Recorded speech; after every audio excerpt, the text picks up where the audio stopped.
Hi there, traders. This is Brad Gilbert with FX Market Insight for Monday, the 8th of February. All right, now just have a quick look at Friday's numbers. This will give us a few answers as to where the currencies are and what we can expect this week coming from that momentum. Now, the Canadian numbers, really bad, right? The forecast, I think it was minus 43K, minus 212, the actual number, and the unemployment rate's blown out to 9.4%. You'd expect some sort of bounce back in the economy there, but clearly not happening at this point. Now, the US non-farm payrolls as well.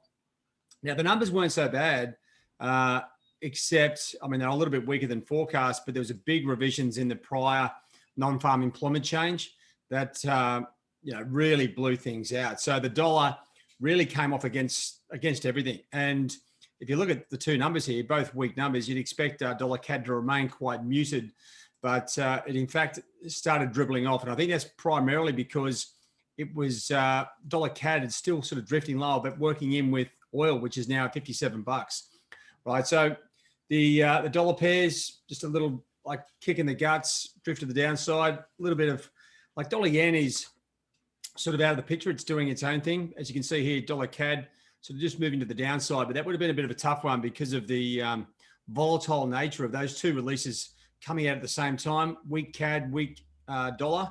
Takes a little bit of time for the market to work out which one dominates. It's usually the US dollar. And I think with the move down here in oil, or the rally in oil, dollar CAD looks like it wants to follow that. Now, that's given us a bit of a pop-up here in euro. You can see it broke back just above resistance.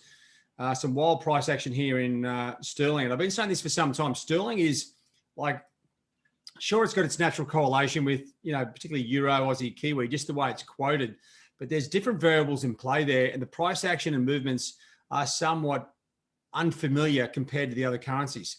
The Aussie, okay, it's had a bit of a reprieve as well. Kiwi still maintained that current range, but it's sort of picked itself up off the floor and rallied 60 points there as well. So to start the week, if you're just looking at the dollar index, okay, we've got dollar weakness to start with, right? Now, if I just bring you back to the main page here, just looking at where those US equity markets finished the week, okay, they were slightly up, okay? With those weaker numbers, you'd expect interest rates to be lower, probably more stimulus. So that's not a bad thing for equities overall. Now, what are the majors doing? Well, there's not a hell of a lot at the start of the Asian session to work with. So don't get too excited just yet.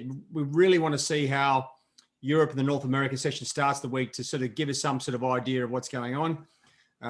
If you want to look at the major key news, dollar nurses losses as traders await more data. Now, the data they're waiting for or looking towards is the CPI data, US CPI numbers. Right, pretty important. The good thing is here, right? Just take out of, this is like one of the first major economic data releases for the year. We've got weak numbers, the dollar's fallen.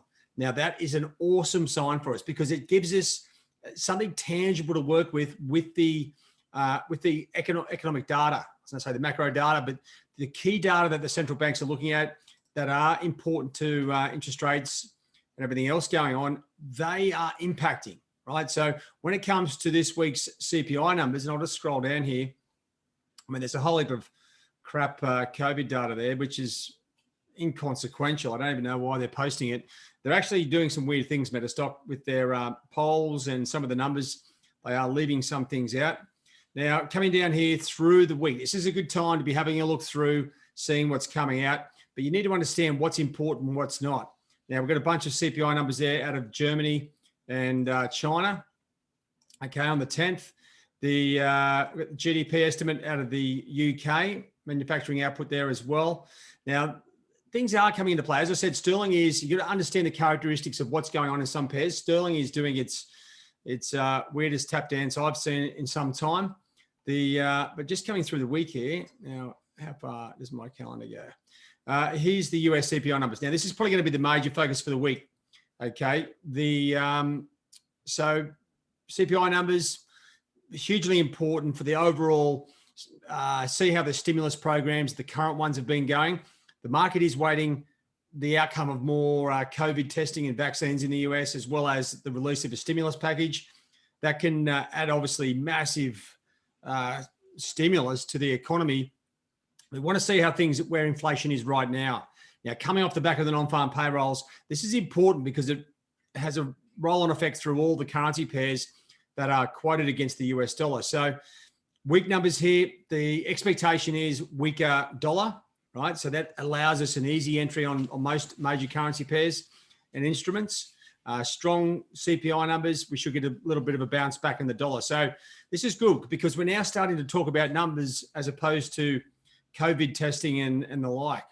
All right, so that's where we are as far as the economic numbers. Right now, what are we looking to do? Well, you can see the initial impact. Now, that non-farm payrolls is now factored into the market. So I don't think the dollars is going to collapse here. We need a flow-on effect with the numbers, whether it's a geopolitical situation and or a central bank announcement as well, to see what's going on. There's not a hell of a lot of fresh news going around. Okay, you can just read about what the impact of those US non-farm payrolls were. Then there's a little bit of just bits and pieces from all over the place, really. So there's not a lot going on right now. Just relax, have a look at your charts. The smartest thing to do on a Monday in particular is just come through and update your charts and just see what's going on. See where those pressure points are. I mean, you can see this nice downtrend here in euro we had last week. Now that's a bit diffused. Okay, we've still got a weak European outlook and numbers. It's now backed off against the weak US situation. So the CPI numbers going to be hugely important for the euro. Sterling, as I said, it's been doing its own thing. It's a bit of a hard one to pick, but the Aussie and Kiwi are pretty much following the euro, right? And I would expect at this point, I mean, even though we had those hugely horrible Canadian numbers, which I would have thought would have just kept dollar CAD pretty neutral, it is drifting lower as oil rallies, right? I understand that close correlation between the Canadian dollar and oil. It'll give you some understanding there. Dollar Swiss, well, drifting back into the range, as has the dollar index. And here's our little friend, dollar yen, just cruising along. So not a hell of a lot to really charge through. Okay, I hope you had a good weekend and you watched the Tom Brady show this morning, or this evening, the Tampa Bay Bucks getting up. All right, now just having a look here too. Just keep an eye on the this is the US equities in the Asian session. Okay, they've had a pretty good day, up over 0.5%. Okay, that would suggest to me a bit of a risk on sort of profile. If I just have a look at the majors, US dollar relative strength, where I've got the dollar against everything. You know what? It's not exactly painting a clear risk on, risk off day. So if you're looking for that sort of profile in the market, it's not clear across the board, but you can see a few pairs that are sort of fitting in. So check that out. Other than that, Mondays, all we can do is sit back, have a look, see where the pressure points are, see what's moving, you know, get those key levels organized, work out what key data is coming out this week so you can prepare your trading week and you just don't sit in front of the screens and just start trading for the sake of it. All right, guys, that's it from me. Have a good trade day and I'll catch you later on. Cheerio.